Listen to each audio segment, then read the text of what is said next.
Jadi siang ini saya hanya sharing saja pelayanan kami di Bala Keselamatan. Dan saya yakin bahwa sebagian besar di antara kita tidak kenal Bala Keselamatan. Karena ketika kami datang, ya banyak yang bertanya, ya siapa itu, ya bagaimana gitu ya. Jadi hanya sebagian kecil aja yang kenal dengan Bala Keselamatan. Jadi tidak ada salahnya kalau siang ini juga saya memperkenalkan pelayanan kami. Sebelumnya, saudara-saudara, saya ingin membacakan sebuah tulisan yang ditulis oleh pembangun kami, William Booth. Demikian. Selama masih ada jiwa-jiwa yang terperangkap dalam dosa tanpa terang ilahi, selama masih ada wanita yang meratap dan anak-anak yang kelaparan, selama masih ada pria dan wanita keluar dan masuk penjara, pemabuk dan wanita malang yang hidup terlunta-lunta di tepi jalan, aku akan terus berjuang dan berjuang sampai titik darah yang terakhir. Saudara-saudara, tulisan inilah yang terus menginspirasi dan juga memotivasi umat Bala Keselamatan secara umum di dalam tugas pelayanannya yang diberikan oleh Tuhan kepada kami. Nah, apa itu Bala Keselamatan? Bala Keselamatan itu adalah bagian dari gereja Tuhan di muka bumi ini. Bagian dari gereja Kristen yang universal, di mana Kristus adalah kepala gerejanya. Bala Keselamatan didirikan oleh William Booth pada tahun 1865 dengan nama pertama Misi Kristen atau The Christian Mission di kota London, Inggris bagian timur, London Timur, Inggris. Gerakan ini lahir sebagai jawaban pada waktu itu oleh karena sebagaimana tulisan yang di awal yang saya sudah sampaikan adalah akibat dari revolusi industri maka masyarakat tidak siap menerimanya, terutama kaum marginal. Jadi banyak orang tidak dapat pekerjaan, datang ke kota menjadi pekerja tetapi dengan gaji yang murah begitu ya. Kemudian mereka menjadi pemabuk, wanita-wanita terlantar, dan banyak di antara mereka menjadi wanita tunasusila, dan tidak ada yang mengurus mereka waktu itu. Maka William Booth terpanggil untuk melaksanakan misi Tuhan keluar dari gereja seperti yang disampaikan oleh pembicara kemarin. Jadi William Booth ini adalah seorang pendeta di sebuah gereja besar. Sebenarnya dia cukup nyaman, dia tidak perlu keluar. Cukup melayani umatnya yang ada. Tetapi ketika melihat keadaan dan situasi ini, maka dia keluar. Dan memulailah gerakan ini.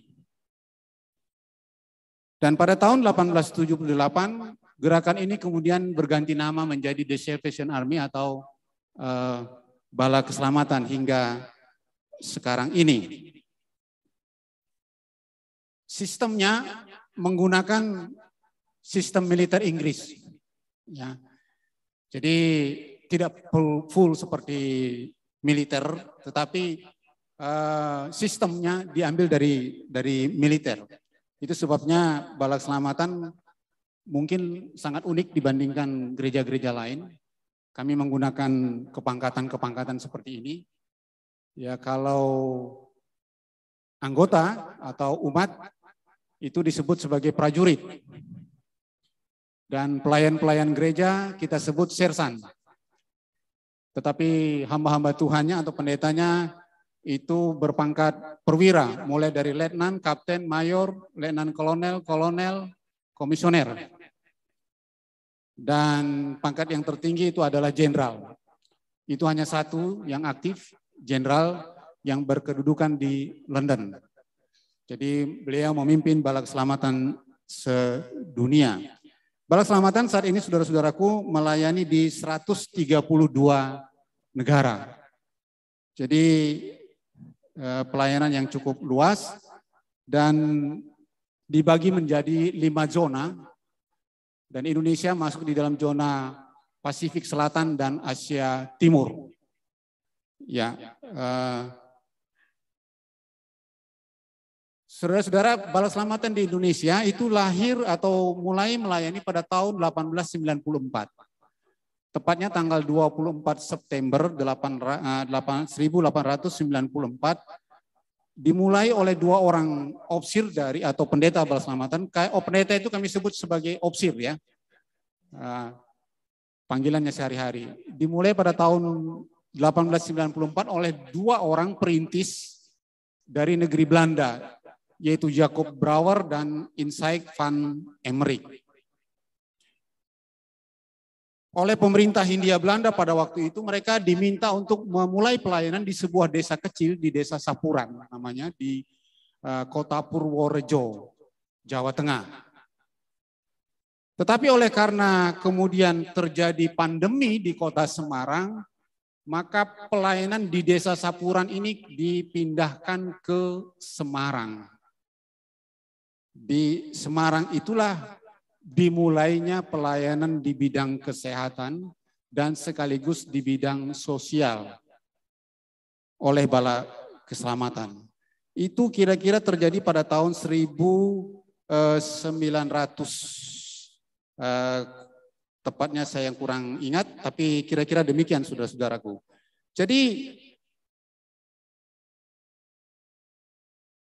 apa yang dicanangkan oleh pendiri kami, pembangun kami itu terus yang memotivasi kami dan menginspirasi kami pelayanan di bidang kemanusiaan. Itu sebabnya Bala Keselamatan di dunia ini selalu dikenal dengan pelayanan sosialnya, sosial kemasyarakatan.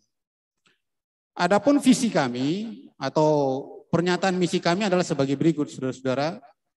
Di sini juga dari pernyataan misi ini juga menggambarkan komitmen kami kepada masalah-masalah sosial kemasyarakatan. Bala Keselamatan adalah gerakan internasional dan merupakan bagian yang tak terpisahkan dari gereja Tuhan yang universal.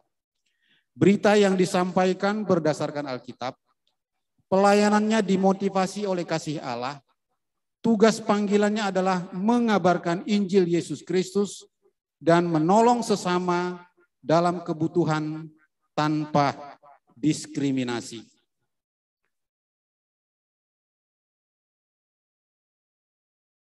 Itu adalah statement misi kami. Jadi pelayanan selalu tanpa diskriminasi. Motivasi kami adalah karena kasih Allah. Allah yang telah mengasihi kita, maka kita wajib mengasihi sesama kita.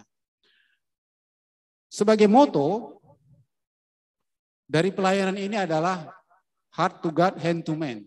Hati kepada Allah, tangan kepada sesama. Jadi wujud tadi iman yang harus dipraktekkan. Seperti pernyataan Yakobus. Hati kepada Allah, tangan kepada sesama.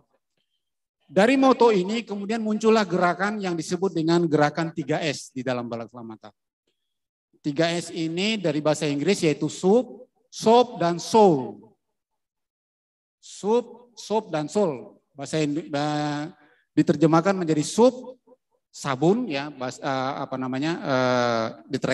literalnya, kemudian jiwa. Jadi prinsipnya begini saudara-saudara. Orang tidak akan pernah menerima Injil karena pelayanan kita tadi kepada yang termarginal tadi ya. Kalau perutnya lapar. Jadi perutnya dulu harus diisi. Seperti siapa kemarin sampaikan atau tadi pagi ya. Jadi kalau perut Pak Bambang, kebetulan sama namanya. Jadi kalau perut ini sudah kenyang, sudah cukup makan, dia cukup sehat, dia bisa bekerja. Tidak memikirkan hal-hal yang lain.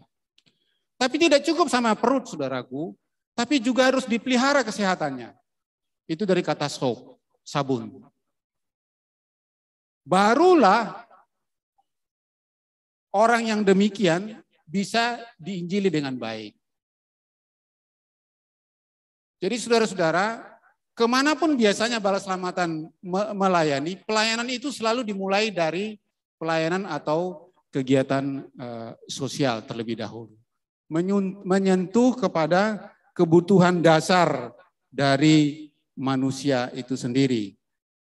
Nah, saudara-saudara yang kekasih dalam Tuhan, itu sebabnya sampai sekarang ini Balak Selamatan menjadi dikenal sebagai salah satu denominasi gereja yang melayani di bidang sosial dan juga kemanusiaan. Nah, sebagai bentuk dari pelayanan sosial ini, saudara-saudara, maka tidak hanya ya seperti membagi makanan kepada masyarakat di jalanan, itu adalah hal yang sering dilakukan juga.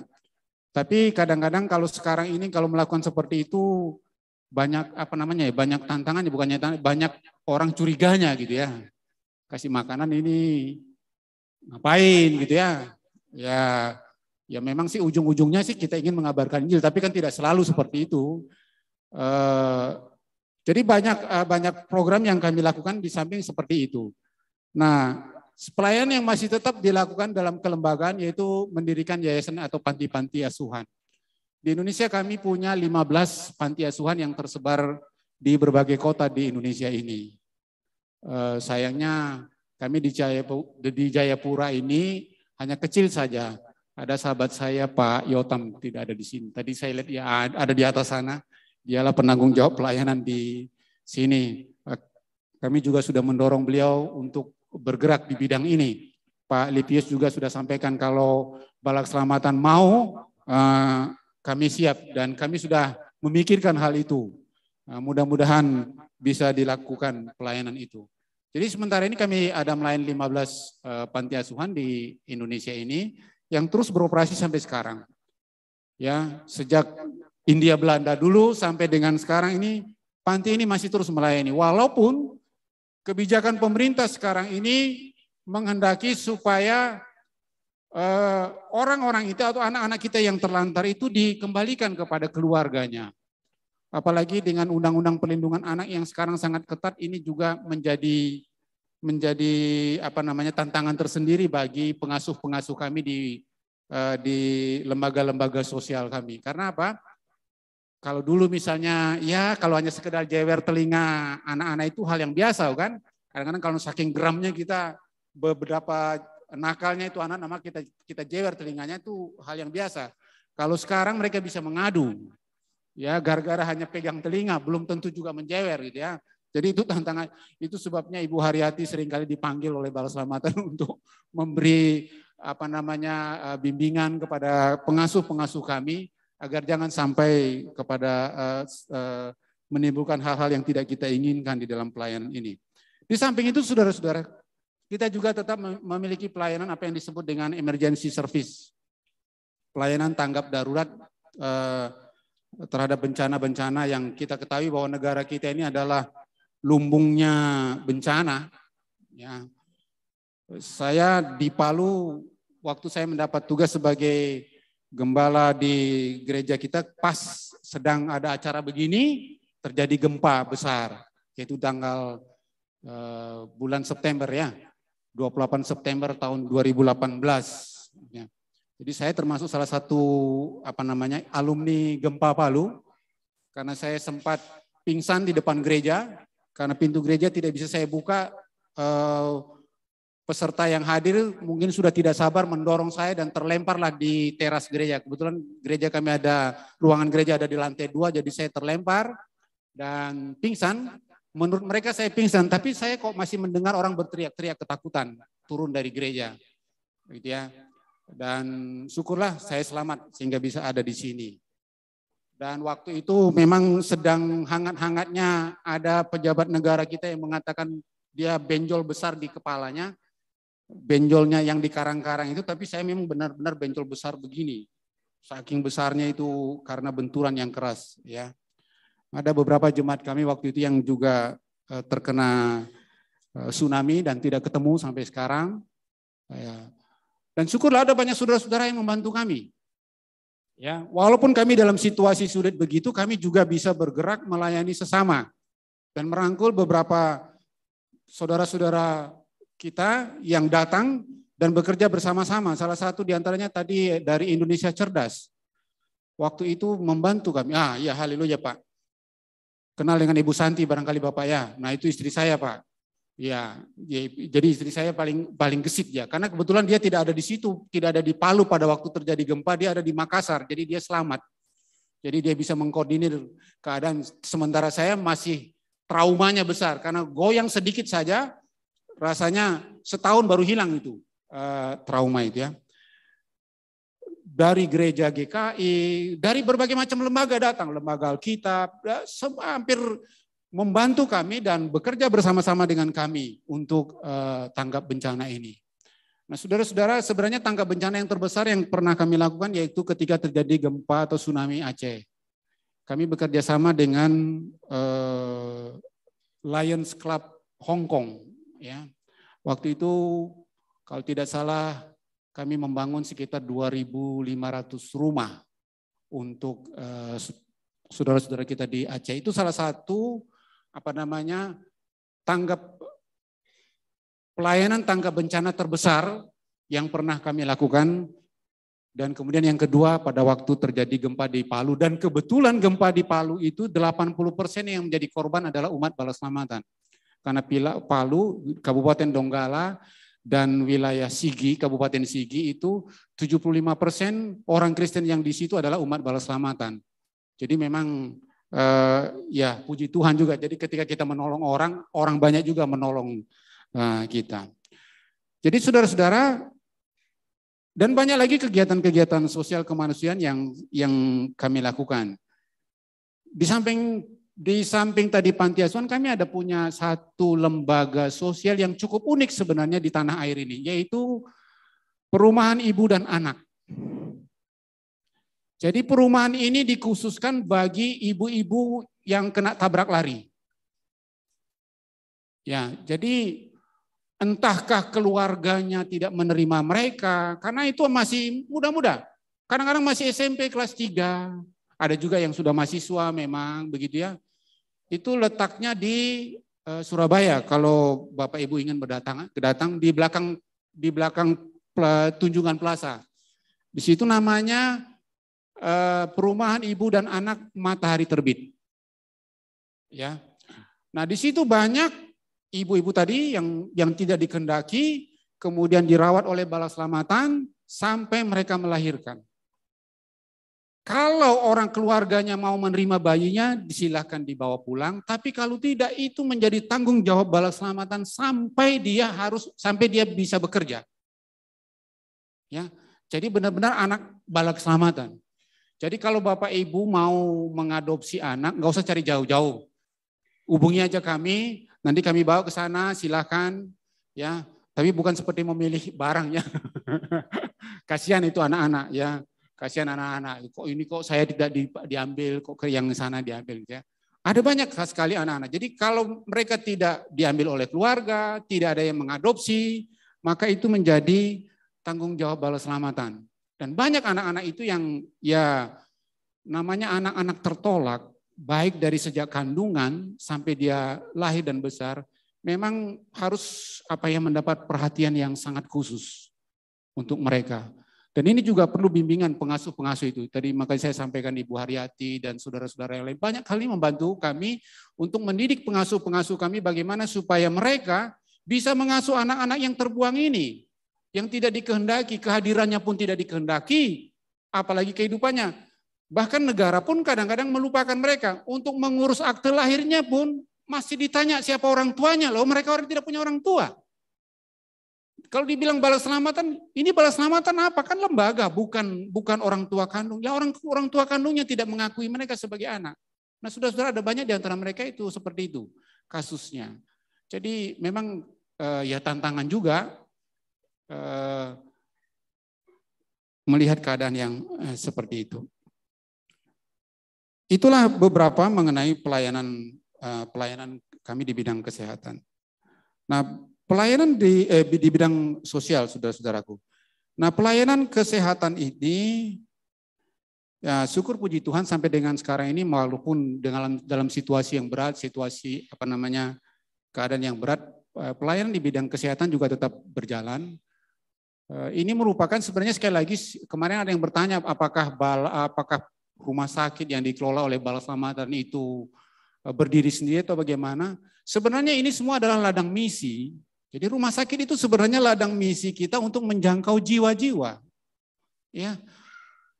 Tetapi karena regulasi pemerintah, memang ada batasan-batasan yang sekarang harus kita sesuaikan. Misalnya kalau dulu rumah sakit dikelola oleh gereja, sekarang harus dikelola oleh sebuah yayasan. Maka Bala Selamatan harus mendirikan sebuah yayasan untuk mengelola rumah sakit. Tapi walaupun demikian saudara-saudaraku, peluang misi tetap ada. Ya, peluang misi tetap ada. Dan rumah sakit Bala Selamatan itu terbuka bagi siapapun, bagi gereja manapun yang ingin melayani. Terutama pasien-pasien yang membutuhkan. Tidak hanya kita tahu bahwa kesehatan seorang pasien itu tidak hanya ditentukan oleh obat semata-mata, oleh dokter, tapi bagaimana mereka merasa tenang dan nyaman ketika mendapat perawatan. Itu adalah obat yang paling mujarab. Ya. Jadi dengan mengunjungi mereka, menegur mereka, menyapa mereka, memberi penguatan kepada mereka, maka mereka akan cepat sembuh. Ya, mereka akan cepat sembuh. Jadi ini merupakan sebuah ladang misi. Kami punya 6 rumah sakit yang juga tersebar di beberapa kota besar di Indonesia ini. Tapi walaupun demikian kami punya banyak klinik yang berada di daerah-daerah terpencil, saudara-saudara. Jadi klinik ini terutama yang berada di daerah Sulawesi Tengah dan Kalimantan Timur. Ya, itu semuanya klinik-klinik itu ada di daerah-daerah terpencil yang masih harus jalan kaki berjam-jam, berhari-hari, atau kalau di Kalimantan Timur harus naik ke Tinting, gitu ya, ke sungai, ke hulu Mahakam sana.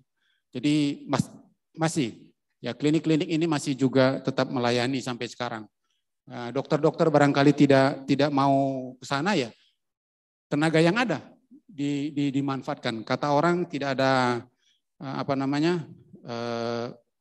batangnya itu apa? Akar pun jadilah, ya. Tidak ada pohon akarnya pun jadilah. Yang penting itu.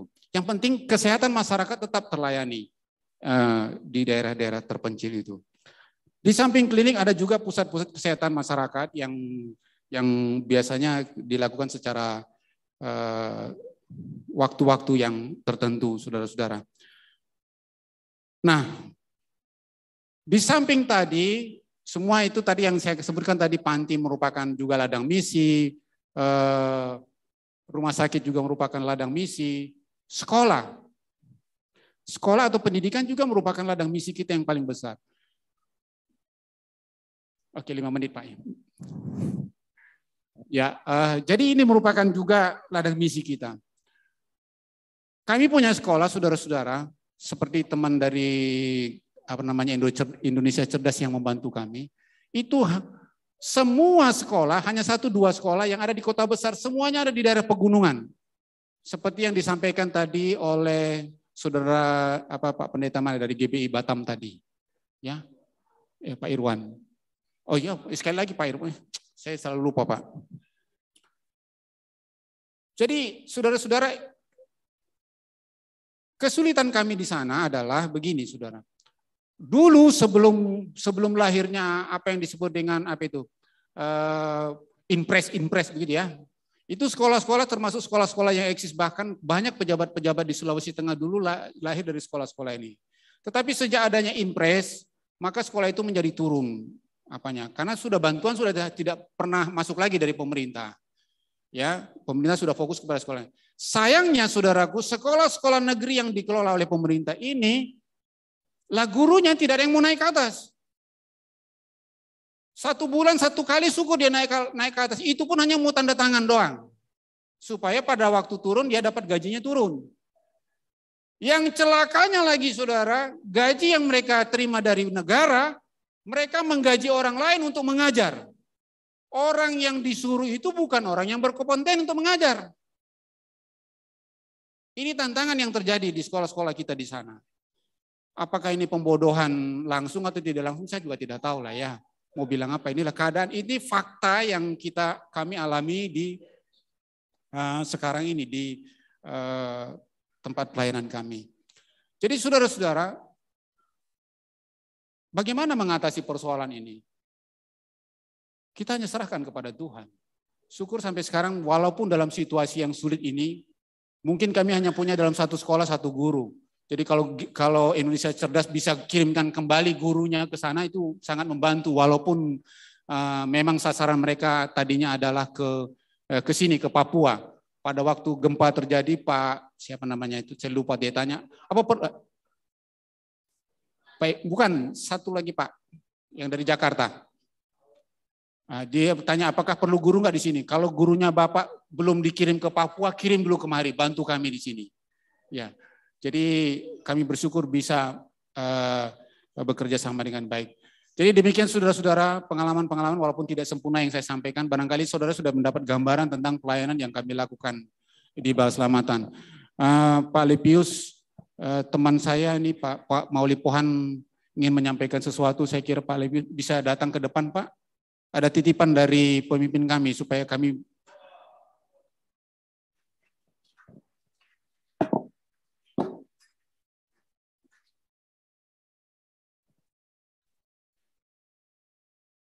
ya.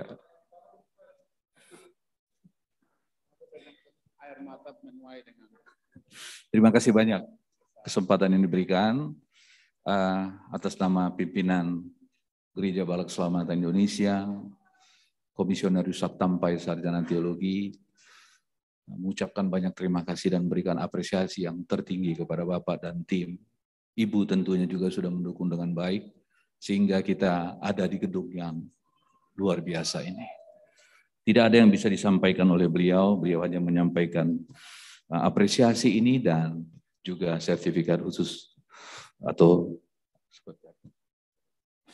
buklet yang akan diperhatikan Bapak.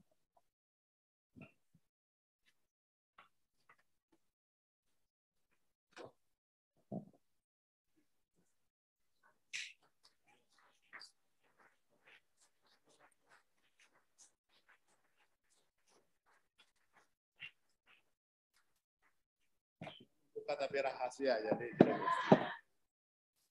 terima kasih.